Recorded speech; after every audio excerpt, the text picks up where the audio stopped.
अस्सलाम वालेकुम वरहमतुल्लाहि वबरकातुहू। दोस्तों, आउं आहियां अली हसन अब्बासी। किताब आहे असीं लोचूं लोह में, जेल डायरी, लेखक रशीद भट्टी। छापो पहिरियों, छापे जो साल 2014 ईस्वी। छापाईंदड़ माय पब्लिकेशन सखर सिंध। किस्त 20 आचर 26 सेप्टेम्बर 1971 ईस्वी। अॼु साझर 4 बजे जागती। आचर हुयो, का तकड़ कान हुई, सो आराम सां मोकल वारे मूड में पे किताब मां इंतज़ार दी नवारो पूरो कयुमि। मरहूम हज़ारे ख़ूबियुनि जो मालिक हुयो, हर हुकूमत जी मुखालफ़त कंदो आयो ऐं हमेशह अवामी जमहूरियत ऐं इश्तराकियत लाइ लड़ंदो ऐं विढ़ंदो रहियो।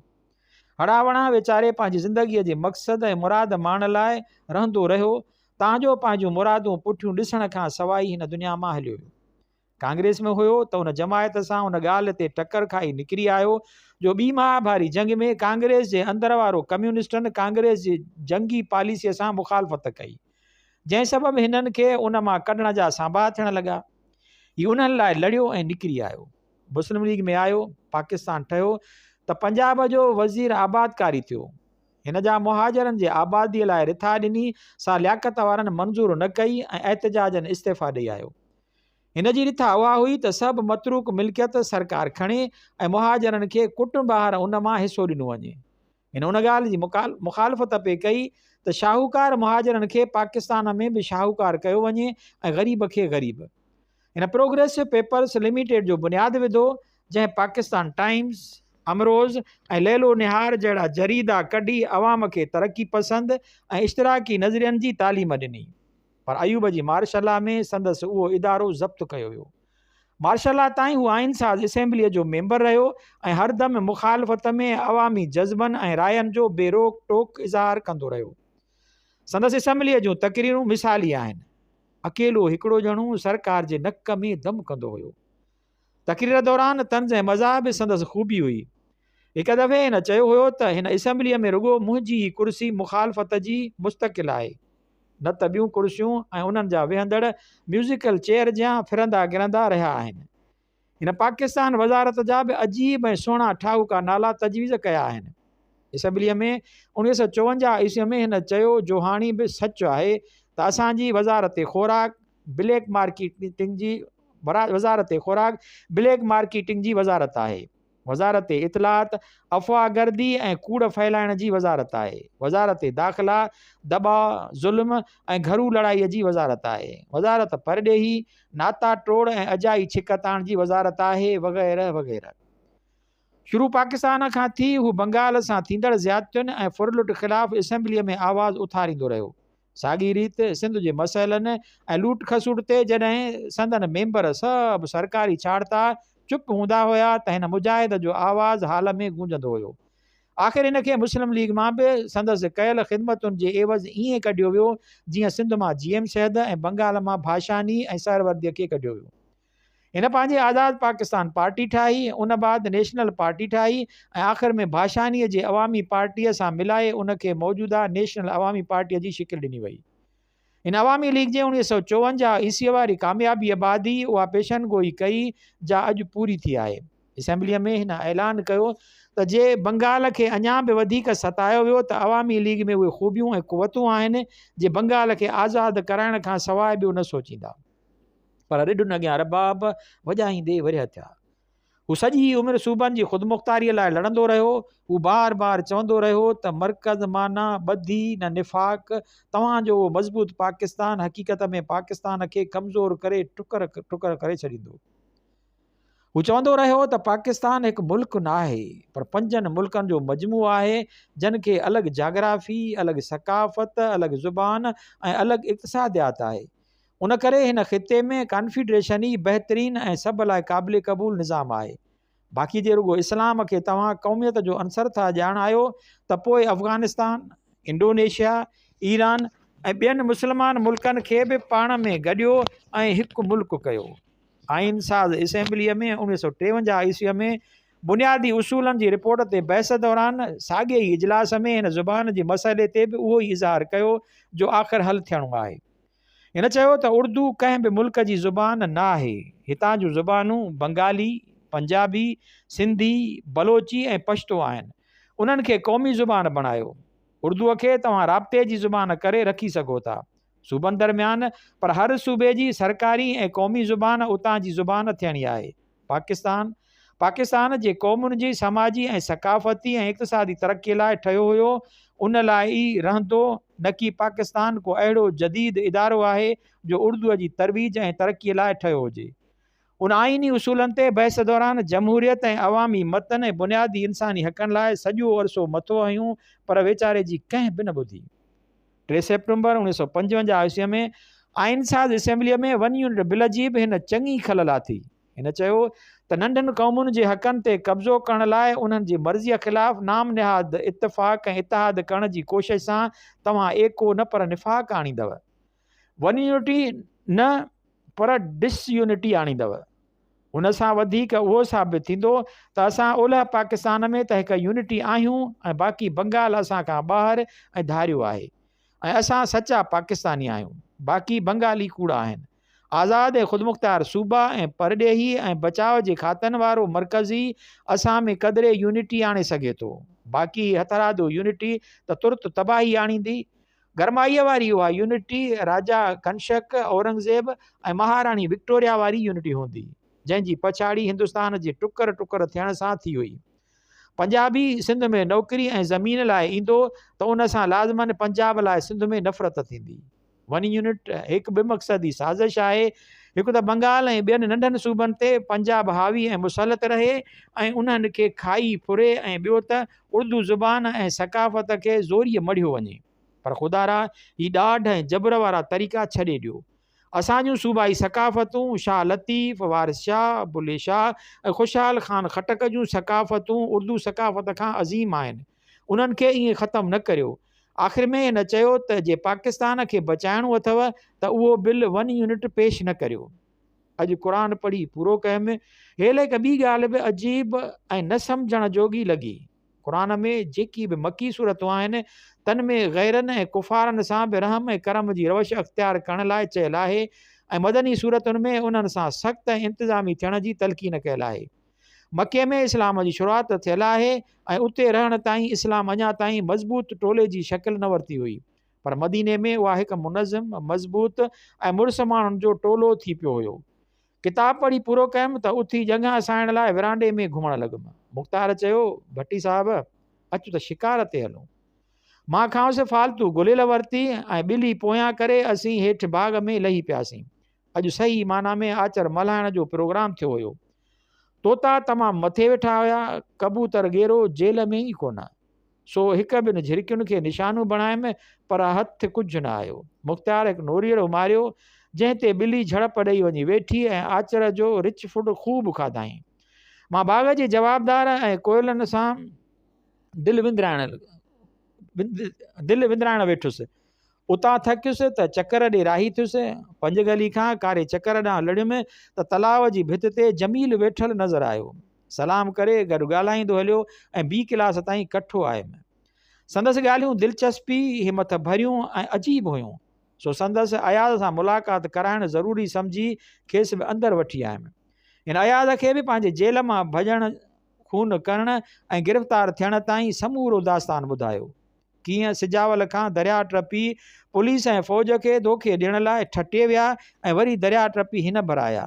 उते चूहड़ जमालीअ मां भाज मञार ढंढ में मुक़ाबिलो, चइनि ॼणनि जो मोटणु, वरी कूंज ॿेले में मुक़ाबिलो, ॿिनि ॿियनि जो बि मोटणु ऐं गिरफ़्तार थियणु सभु ॿुधायो। पोइ हिन पंहिंजे हयातीअ में उहे हालात ॿुधाया जन करे हू धाड़ेल थियो। थर में वाक़ई असां बि संदसि नालो ॿुधो हुयो। हू सही माना में टेरर हुयो। हू ॾीपले तालके जे हिकु ॻोठ जोयो जो हिन सारण जी ओलह खां सरहद ते आहे, पर हिन जी राइफल उन सरहद खे ख़तमु करे छॾियो। हू मर्ज़ीअ सां हिंदुस्तान वेंदो हुयो, धाड़ा हणी वरी मोटी ईंदो हुयो।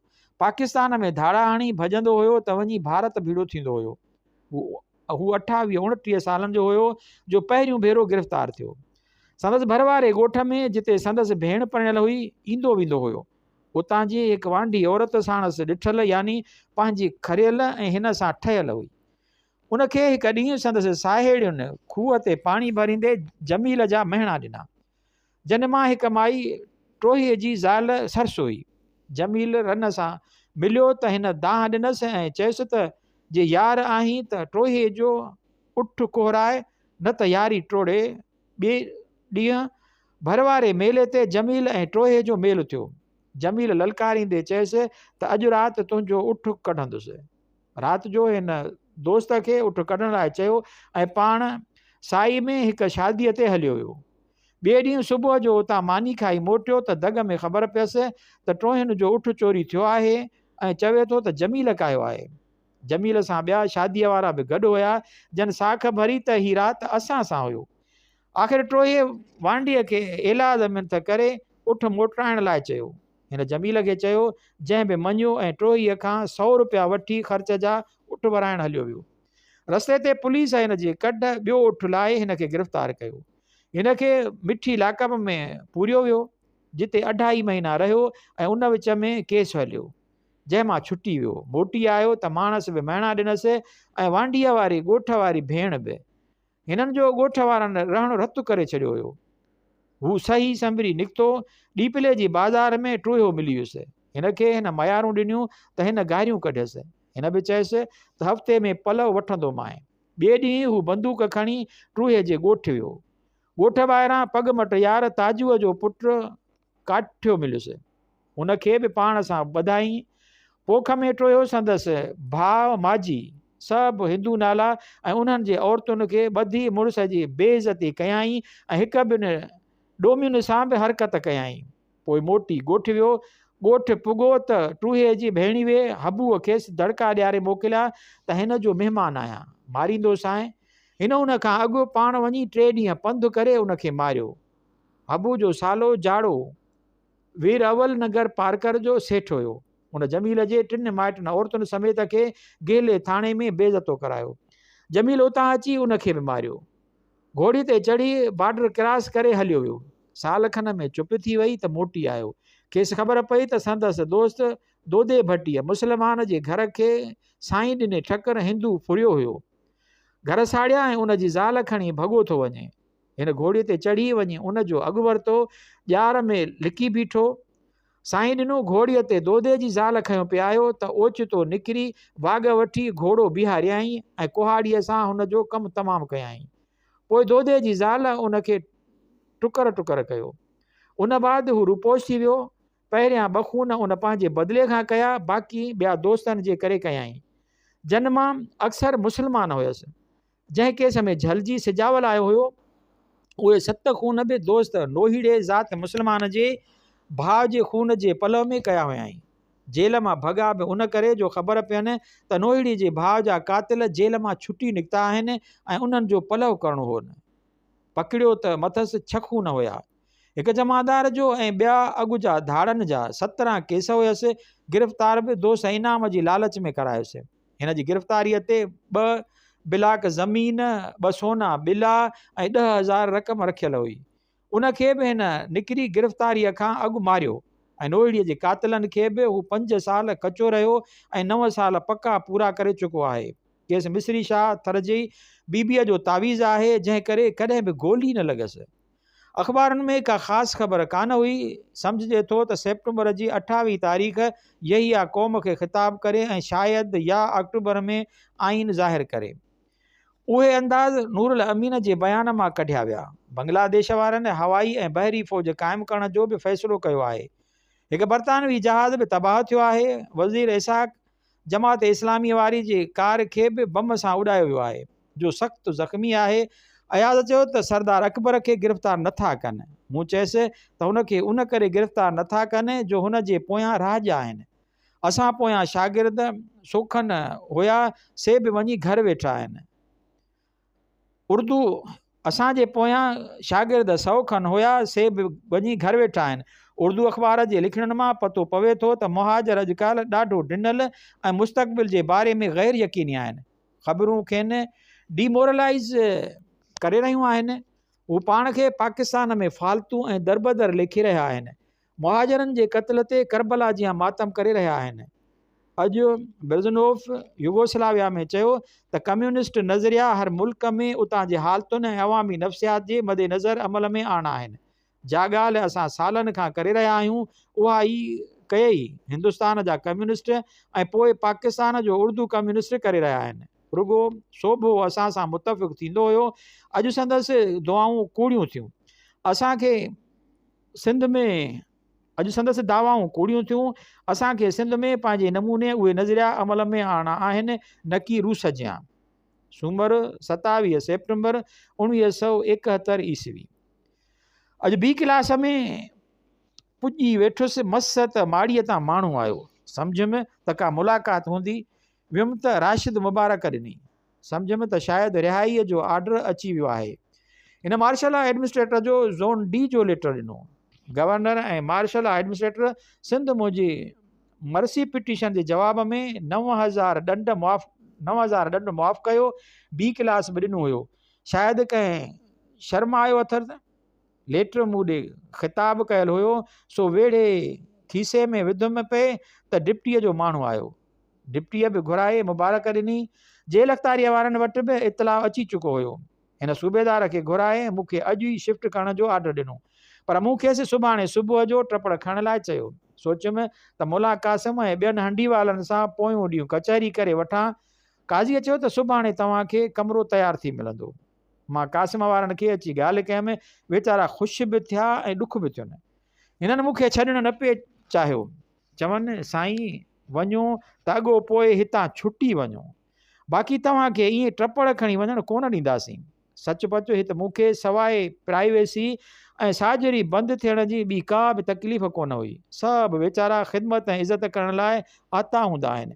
ॿी क्लास वञण में हिकु ॿियो बि सुख अथमि त बिना गिह जे कारण आयल जी मानी खाई सघंदुमि।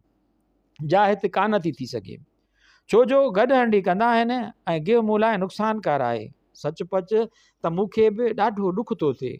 हिते पाण में एतिरो सिक ऐं मुहबत सां गॾु रहंदा हुआसीं जो हिकु घर जा भाती बि न रहनि। शाम जो अली हसन ज़वार जे रहम नंढी ठाहियमि ऐं अयाज़ ॾे वियुमि। मुंहिंजे लाइ 5 नंबर खोली ख़ाली कराए साफ़ु कराई अथाऊं। अॼु वधीक नथो लिखां जो हमरा कचहरीअ लाइ आता आहिनि। अॼु अख़बारूं बि जेल में न आयूं। अलाए जे छो बिजली बंदि हुई, सो रेडियो जूं ख़बरूं बि न ॿुधी सघियुमि। अंगारो 28 सेप्टेम्बर 1971 ईस्वी। खोली 5 बी क्लास वार्ड। अॼु सॼो ॾींहुं लॾ पढ़ाइण में पूरो थी वियो। लॾ बि का ख़ासि न हुई। हिकु बैग, नंढी हिकु ब्रीफ केस ऐं हिकु नंढी हड़ थांवनि थिपनि जी। इस्पताल मां टपड़नि ॿधण ऐं ॿी क्लास ताईं पुॼण में त कलाक बि न लॻो, पर ॿी क्लास में अचण खां पोइ 9 बजे सुबुह खां 4 बजे ताईं खोलीअ में ईअं वेठो रहियुसि जीअं स्टेशन जे प्लेटफार्म ते मुसाफ़िर वेठो हूंदो आहे। 11 बजे ताईं त राशन हासिलु करण में रुधल रहियुसि। मानीअ जो फ़िक्र लाहे घर ठाहिण जी कढ लॻुसि। 3 दफ़ा सूबेदार, 1 दफ़ो गोदाम जेलर ऐं 2 दफ़ा गोदाम अमलदार जी कढ पवण खां पोइ वञी फर्नीचर मिलियुमि। हिकु खट, हिकु रेक, हिकु टेबल, हिकु कुर्सी ऐं 2 नंढा मानी टिकी रखण वारा कबट। हंध में रुगो हिकु खथो मिलियो। बाक़ी लाइ डिप्टीअ खां मंज़ूरी वठी फैक्ट्रीअ मां हथु करे ॾियण लाइ चयाऊं। गोदाम में हिन महिल हिकु मेज़पोश, 2 चादरूं ऐं 2 टुवाल बि कोन हुया। अधु कलाक जी ॻोल्हा खां पोइ गोदाम मां हिकु विहाणो अहिड़ो हथायो जो संधा चेल भॻल हुयो। सो वेचारे क़ासिम खे चई अॼु लाइ इस्पताल मां विहाणो घुरायमि। चङू जो चादर अॻे ई घरां घुराई हुयमि, न त उन मेरे गदे ते ई सुम्हणो पवे हा। अञा ताईं बर्दाश्ती ऐं बोरची बि कोन मिलियो अथमि।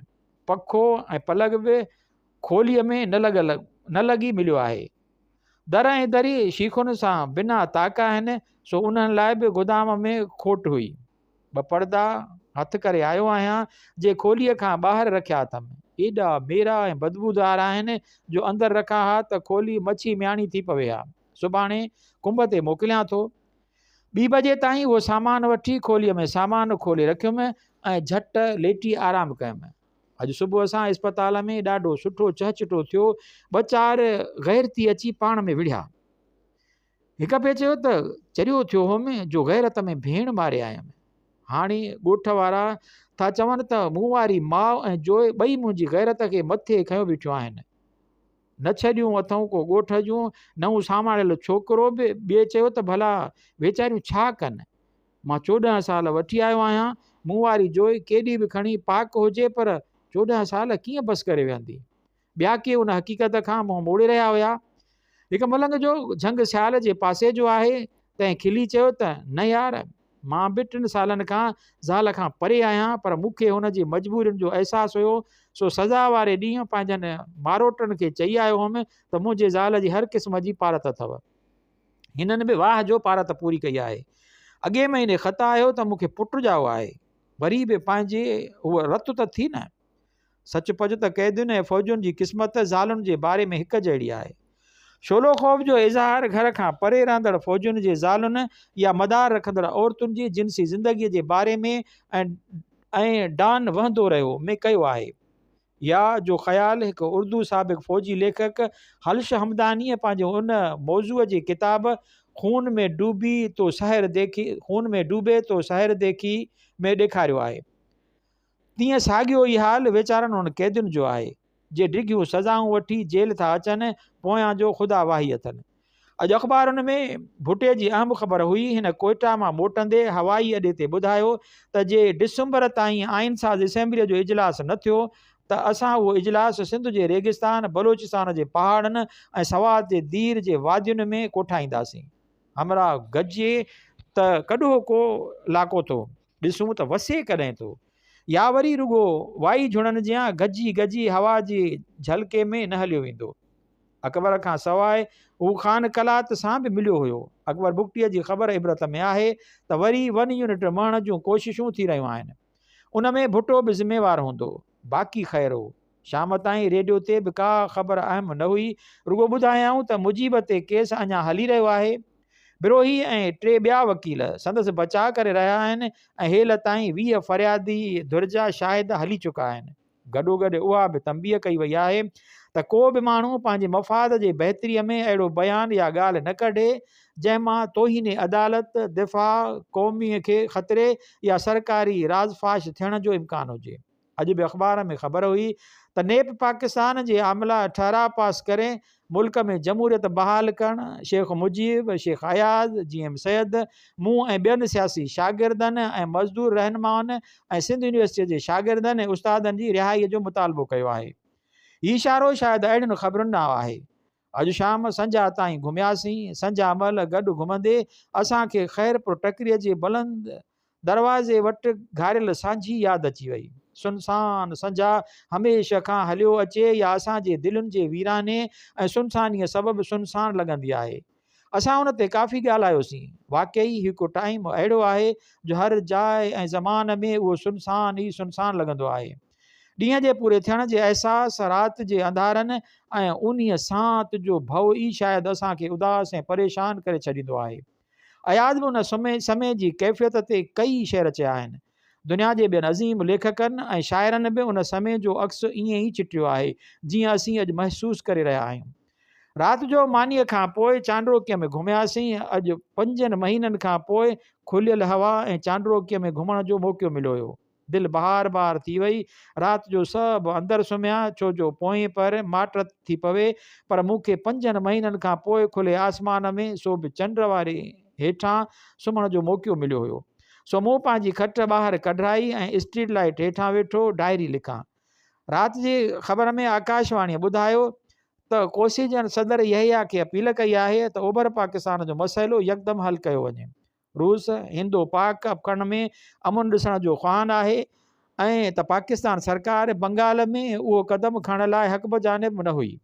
राति जो पाकिस्तान ॿुधायो त सदर यहिया अॼु रावलपिंडी में ओलह पाकिस्तान जे गवर्नरनि जी कॉन्फ्रेंस में शिरकत कई, जा ओचितो ऐं अनशेड्यूल कोठाई वई हुई। उन में जनरल हमीद पीरज़ादा ऐं डिप्टी चीफ मार्शल एडमिनिस्ट्रेटर बि शिरकत कई। मूंखे उन्हनि ॿिन्हिनि ख़बरुनि जो लाॻापो पाण में थो नज़र अचे। शायदि बैनुल अक़वामी तौरु नई पैदा थियल सूरत हाल ते सोचण लाइ उहा मीटिंग थी आहे। अॼु वॾेरे नबी बख़्श पुछो त B क्लास त आणो छुटो कॾहिं थो आहे। मूं जवाबु ॾिनो त जा रन सच पच हिरी वई आहे, सा जंघां बि खणण ॾींदी। अयाज़ अंदरां उथी वाक जे मूट में निकितो आहे ऐं सॾे पियो, सो वधीक सुभाणे। अरबा 29 सेप्टेम्बर 1971 ईस्वी। अॼु जो अधु ॾींहुं घर ठाहिण जी डुक डोड़ में लॻी वियो। मिलियो रुॻो हिकु ट्रॉल, 2 चादरूं, सुभाणे मिलण जो आसरो मिलियो आहे। बिजलीअ वारो मिस्त्री 2 दफ़ा आयो, कोठीअ जी माप वठी, तारुनि जी कथ ऐं सामान जो विचोर लिखी वियो त वरी मोटियो कोन। अञा बोरची या बर्दाश्ती बि कोन मिलियो आहे। अॼु तबियत ॾाढी नाचाक हुई। कननि जो इलाजु अञा हले ई रहियो हुयो त वरी ॾंदनि जो आर्ज़ो थियो। महाड़ का पकी आहे, सो एॾो सूरु आहे जो पाणीअ जो ढुक बि नथो पी सघिजे। अॼु खां उन जो बि इलाजु शुरू करायो अथमि। बी क्लास जी सफ़ाईअ वारनि बर्दाश्ती ऐं बोरचुनि वॾे अंब जे वण वारनि नोरीअड़नि खे अहिड़ो हेरियो आहे जो सॾु करण ते अचो अटो संदनि हथनि मां खाई वञनि, या कैरम बोर्ड या टेबल ते पियल भुॻड़ा मेवा वग़ैरह खाई वञनि। हीउ वण हिकु उखाड़ो आहे जंहिं हेठां सदाई 3-4 कुर्सियूं पयूं ई पयूं हूंदियूं आहिनि। हीउ वण को अखाड़ो आहे, पयूं हूंदियूं आहिनि जिते कॾहिं वॾेरा पाण में त कॾहिं बर्दाश्तनि सां वेठा डब्बू या तास रांदि पिया कंदा आहिनि। अॼु अख़बारुनि में को मज़ो ई कोन हुयो। ख़बर हुई त बंगाल जे गवर्नर AM मालिक जी कार में बि बम रखियो वियो हुयो। हुन खां अॻु वज़ीर इसाक़ जी कार में बम फाटो ऐं हू ज़ख़्मी थी पियो। पोइ फज़ले कादर जे पुट जी कार में बि बम फाटो, जो बि ज़ख़्मी थियो। अञा चवनि था त बंगाल कब्ज़े ऐं ज़ाब्ते में आहे। अॼु पाकिस्तान रेडियो कोसीजन जी ख़बर मरोड़े सरोड़े पेश कई, उहो ॾिसण लाइ त कहिड़ो हिंद पाक सचो आहे। अॼु शाम जो यादि करे रेडियो मास्को ॿुधोसीं। असांजा दोस्त कूड़ ॻाल्हाइण में अखि बि नथा चिंबनि, हणनि था त पेर खोड़े वाह जो ॿाहिरीं दुनिया में साखता रखनि। ॾिसिजे थो त रूस जे वधंदड़ दबाव सबबि शायदि मुजीब सां ठाह खां सवाइ ॿियो को बिलो नज़र नथो अचे ऐं उहो ठाह नामनियाद कॉन्फिडरेशन जी सूरत में थींदो। जीअं बांग्लादेश जी सरबराह नज़रुल इस्लाम दहलीअ में चयो आहे त पाकिस्तान सां असांजो ठाह ढिले क़िस्म जी कॉन्फिडरेशन जे उसूल ते थी सघे थो, पर उन लाइ बि अवल शर्त आहे मुजीब जी रिहाई। हिननि खे चीन जी मदद जो बि सहारो नथो ॾिसिजे। उहे पंहिंजी मांधाण में पूरा आहिनि। 5 अक्टूबर बि उन शान सां नथा मल्हाइनि छो जो माऊ मरण ते पियो आहे ऐं अज़बियान ऐं चोजी इक़्तिदार लाइ छिकताण जारी आहे। अॼु शाम जो भुटे जी प्रेस कॉन्फ्रेंस आई। रेडियो ते मुख़्तसिर ॿुधायाऊं त सदर 17 सेप्टेम्बर ते जो मनसूबो इक़्तिदार जी मुंतक़िलीअ लाइ पेश कयो, उन सां भुटे खे इतफ़ाक़ आहे। हिन सदर जे ख़ुलूस ऐं सचाईअ जी साराह कई। ॾिसिजे थो त हीअ हमराह अची भाड़ी थियो आहे ऐं चापड़ चुपड़ ऐं इक़्तिदार हासिल करणु थो चाहे। मुंड खां ई संदसि मज़हबी शख़्सी मफ़ाद ऐं इक़्तिदार रहियो आहे। पली जो इख़्तिलाफ़ कंदो हुयो ऐं बहस दौरान कावड़िजी वियो हुयो। हींअर सभु ॾिसंदो हूंदो। अॼु शाम जो वॾेरनि सां सिंध जे मसइलनि ऐं बांग्लादेश ते ॻाल्हि ॿोल थी। मुलाक़ासिम जियां बांग्लादेशी थींदा था वञनि। खेनि इस्लामाबाद, तरबेला, पेटारो कॉलेज ऐं गुडू जा मिसाल ॾेई सम्झायो वियो त कीअं न सिंध सां बि ज़्यादतियूं थियूं थियनि, पाणीअ जो मसइलो उन खां सवाइ। ख़मीस 30 सेप्टेम्बर 1971 ईस्वी। सॼो ॾींहुं डुकी ड्रोड़ी मिड़ई हिकु घरू कमु अॼु बि करायमि। अॼु पलक ऐं पखे जो कमु थी वियो ऐं बल्ब बि खोलीअ मां पंटीअ वारो कढराए 100 वारो विझरायमि। बाक़ी चादरुनि ऐं बर्दाश्ती वारो कमु अञा रहियो। अञा मानी अयाज़ वारो बर्दाश्ती थो करे। घरां बि अञा को मुलाक़ात ते कोन आयो आहे। उन करे रध पचाव लाइ घुर्बल सामान अञा न मिलियो आहे। जेल मां त कुझु बि मिलण जी आस न आहे। अॼु नबू खोसो मुलाक़ात ते आयो हुयो। कराचीअ जो हाल अहवाल को ख़ासि न ॾिनई। सरकीअ जा सलाम ऐं यहूअ जा प्यार पुॼायई। ॿुधायई त अयाज़ खे परचाइण बि आयो हुयो, पर उन सां मुलाक़ात न थी सघियसि। नई दुनिया सिंधी अदबनि जी गिरफ़्तारीअ ते नंबर कढियो आहे जो पाकिस्तान में पुॻो आहे, पर हिते न खणी आयो। उन में उहो मेमोरेंडम बि आहे जो सिंधी अदीबनि पाकिस्तान जे दिल्लीअ वारी हाई कमीशन खे अयाज़ ऐं मुंहिंजी गिरफ़्तारी ऐं रिहाईअ जी घुर बाबति ॾिनो हुयो। उन खां सवाइ उन्हनि बम्बई ऐं दिल्लीअ में जुलूस बि कढिया हुया। उन बाबति अयाज़ सां ॻाल्हि ॿोल में अयाज़ अंदाज़ो लॻायो त उहो कमु उन्हनि अयाणनि जो असां लाइ हानिकार थींदो। मां बि साणसि मुतफ़िक़ आहियां। उहो ई सबबु आहे जो असांजी रिहाईअ जे बारे में गवर्नर होॾ हणी बीठो आहे। अॼु शाम जो अख़बारूं घुरायूंसीं। भुटे जी 100 सिफ़नि वारे किताब जो इख़्तिसार बि उन में आहे ऐं संदसि कालो की प्रेस कॉन्फ्रेंस जी ख़बर बि ॾिसिजे थो त भुट्टो सरकार खे दड़के ॾियण जे मूड में आहे त जे मुजीब खे आंदो वियो त हू ओलह पाकिस्तान में गोड़ कराईंदो। हू अञा बि ओभर पाकिस्तान में अवामी लीग खे निधे रहियो आहे ऐं उनखे गदार ऐं पाण खे मुहिब वतन सॾाए रहियो आहे। उन मां सम्झिजे थो त अवामी लीग सां ठाह जूं ॻाल्हियूं थियणु नामुमकिन न रहियूं आहिनि।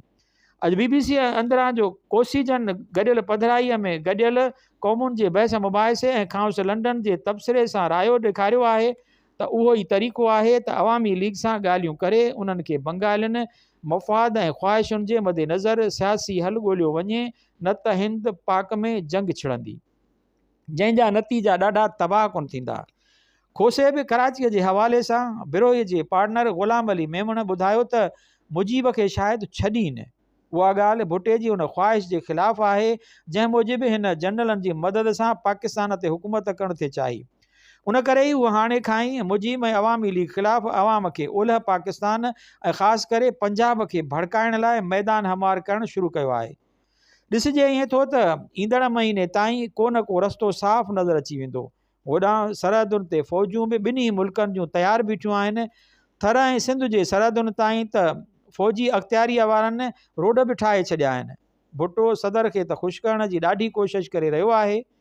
अॼु वारी प्रेस कॉन्फ्रेंस में हिन सदर ऐं उन जे रायनि ऐं ख़ुलूस जी साराह जा ढुक भरिया आहिनि, पर उन जे कामोरनि ते छो अचंडिया आहिनि। अॼु शाम जो ॿी इंजेक्शन ऐं गोरियुनि जे 2 ॾींहंनि जी खुराकुनि खां पोइ हौड़ में कुझु सूर झको थियो आहे, पर अञा ताईं पाणी नथो पी सघां। वात फाड़े मथे महाड़ खे पुॼाइण खां सवाइ पाणी पीअणो थो पवे। राति जो घर बाबति ॻणती थी त छो को बि कोन आयो। 2 ॾींहंनि खां भाॼी कोन थी अचे। अॼु पतो पियो त नबन बि स्कूल कोन थो अचे। ख़ुदा ख़ैरु कयो हुजे।